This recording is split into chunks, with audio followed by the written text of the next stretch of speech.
My name is Jorb. I love gear. In front of me today are two oscillator modern preset-laden monosynths, the Dave Smith Mopho keys or Mopho keyboard and Novation's Bass Station 2. If you're a regular viewer, you would have just seen these head-to-head in a sort of do you get what you pay for? And I mentioned a few things in that I want to focus on specifically between these two because they're much more similar than the third running mate, the Sub 37. And I want to elaborate on my thoughts a little bit, and that's in regards to user experience and intuitive design. And I mentioned multiple times how easy it is to change parameters, even ones that are a little deeper on the Bass Station 2 than it is on the Mopho.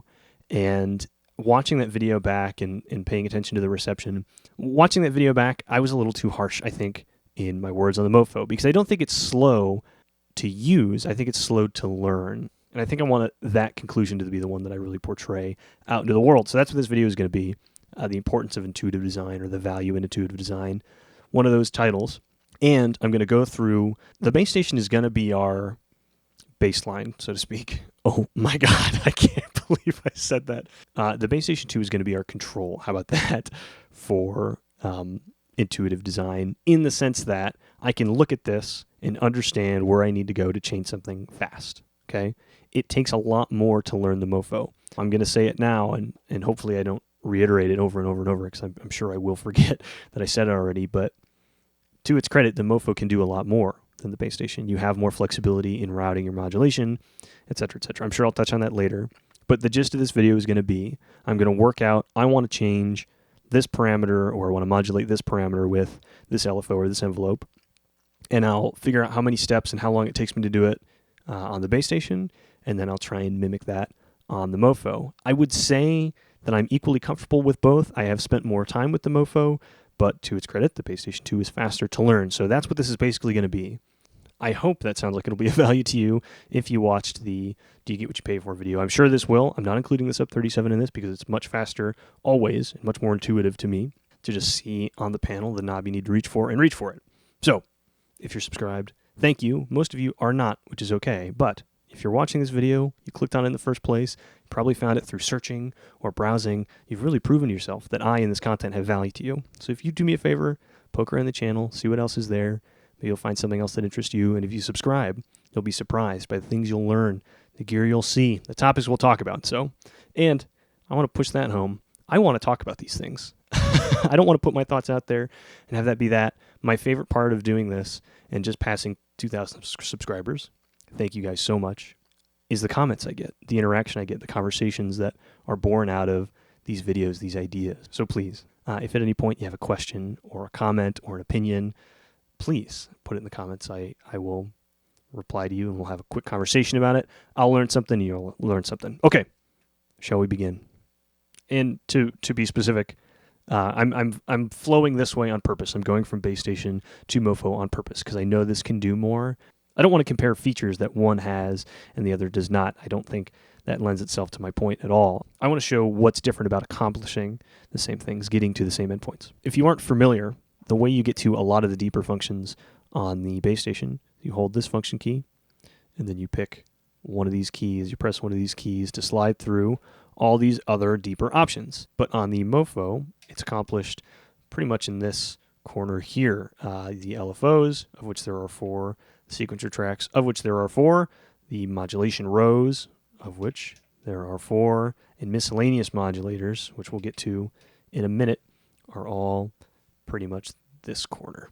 All of this, I say in this entire video, with the added context of panel real estate is not even close to an unlimited resource. It is a very tight design you have to do, combining the circuit board, the control layout, relative to the key bed. All these things are part of why these things feel that way. If we had a second group of envelopes or a second group of oscillator controls on the Bass Station, it would be bigger and a different product to manufacture, a different product to find a price point for, and those are all part of the factors at play here. The Mopho has all these things stacked within these same buttons because it doesn't make sense for them all to have their own discrete section. It would take up too much space and overcomplicate the panel and things like that. So I just want to make sure I get that out there, that I do understand that a big part of what I'm feeling is the result of features condensed into a relatively small panel. So, okay. So we have the same starting point for each. They're a little different.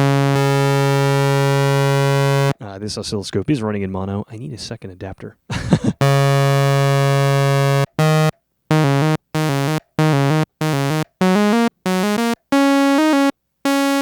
They are very, very similar. And I have my phone here as a stopwatch, so I don't have to edit one in post. So very first thing, I want to change the pitch bend range, okay? And so they're both of them are an octave right now. So here I'm going to start, function, and then oscillator, pitch bend range. Let's bring it down to 2.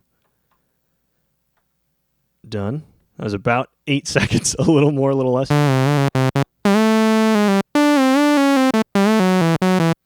Okay, now if I want to do that on the Mopho, I don't know how scientific this is, so don't use these. I'm not speed running here. This isn't getting submitted anywhere. This is just for my comparison. I would consider that to be, 2 steps? So I had to hit this and then click through. Now on to my good friend the Mopho. Let's start. I know where it's at. It's in this parameters section. I need to scroll. There's PW range, just pitch wheel range. Get it to 2. I wasn't as fast. I don't know how valuable the timer is going to be, but I'm going to leave it up because you guys are probably going to go hype about it. Let me know if it's a good idea or not in the comments. Those are so close. I don't consider this to be a huge advantage for something like that. If I didn't know it was in this miscellaneous parameters, it might be hard to look. But if you slow down and read the panel, which is everything that I'm crediting the base station for, you'll find it, PW range. I do that one first because, to the Mopho's credit, all the things that I keep saying good about the base station, that it has so much shit written on the panel, it's easy to understand.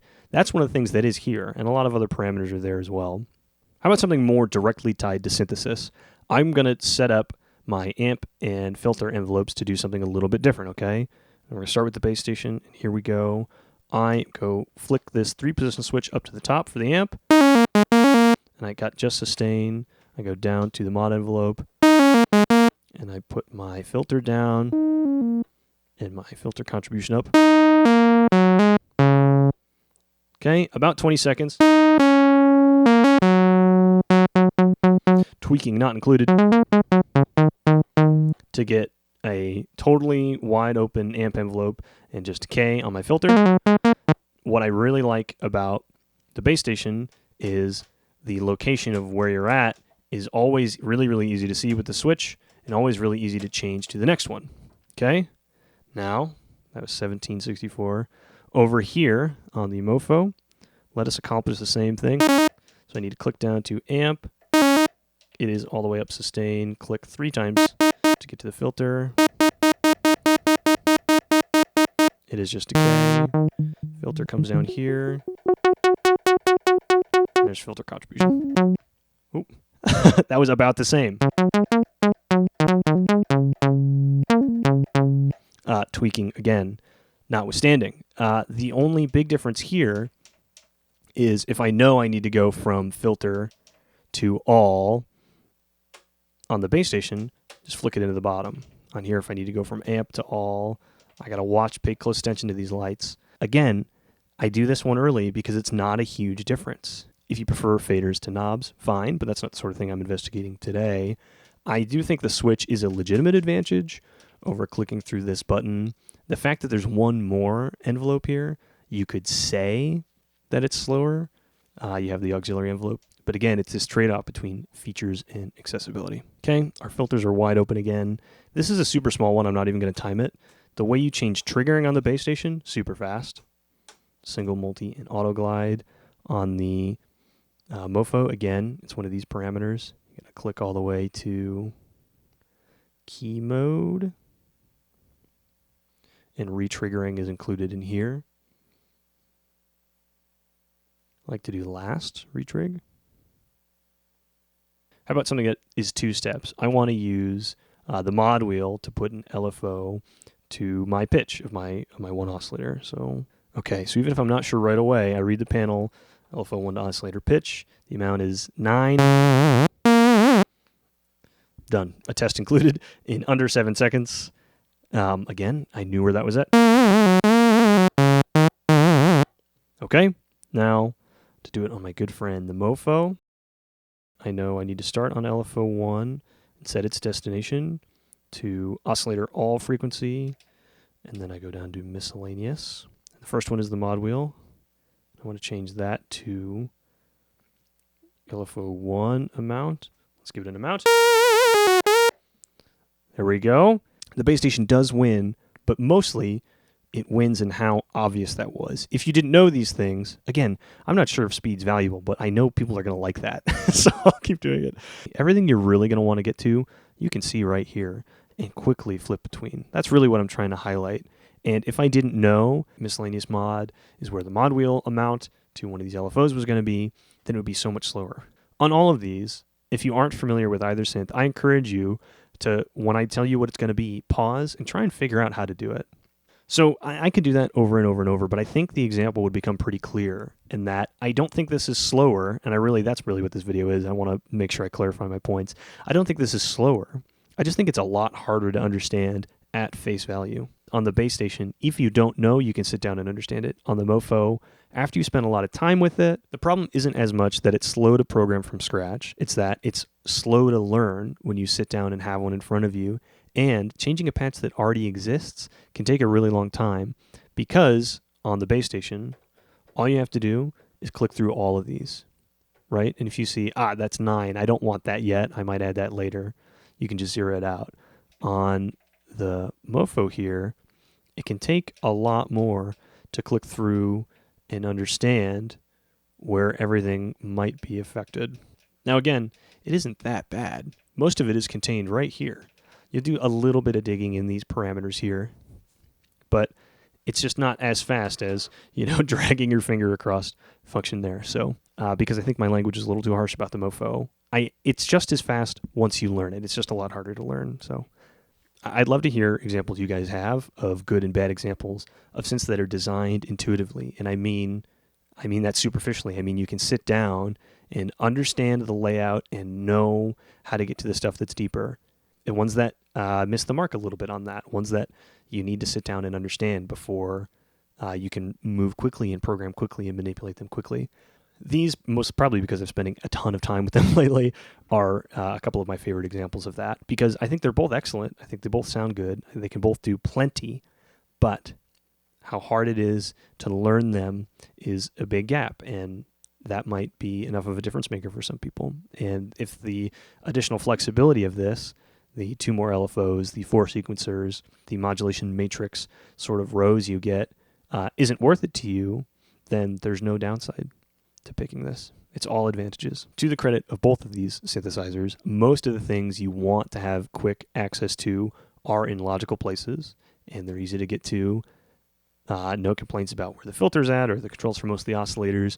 What comes into play when we're talking about things like this are these modulation routings for the most part and a couple settings changes. So,